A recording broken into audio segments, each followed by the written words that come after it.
ask yourself these questions, screenshot them, ask yourself these questions, talk to your spouse, have a back and forth, answer them between you.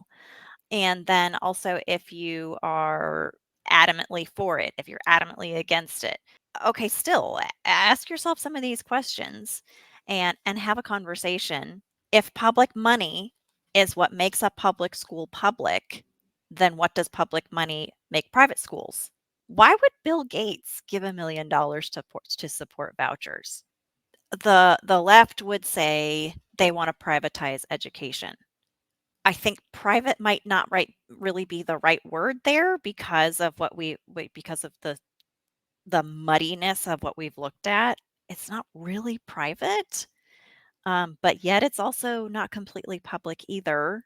What is their real agenda? I don't have the answer, but I just know that I don't want Bill Gates and the Walton Foundation and these other various foundations making the decisions about what American education looks like.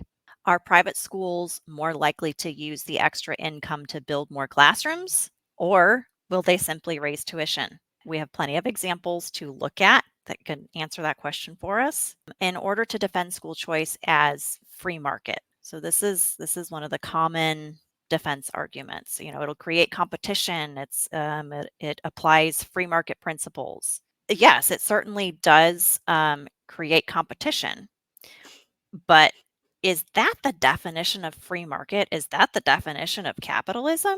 No, it's not. You'd have to rewrite the definition in order to use that as a defense. Free market and capitalism is free of government intervention. It's not a competing for government dollars. The United Nations sees school choice as a means to bring their agenda into private schools and homes. They see equity in education as being a top priority.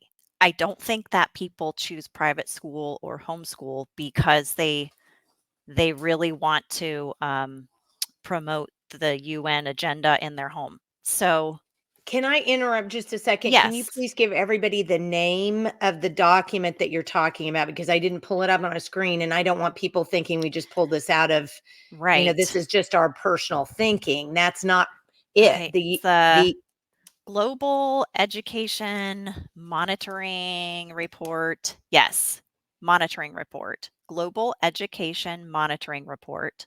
I think it's the 2021 edition that talks about non-state actors. Again, it was one of those like, what? This is not in my vocabulary. I don't know what that means. And had to keep reading and then realize, oh, they're talking about private.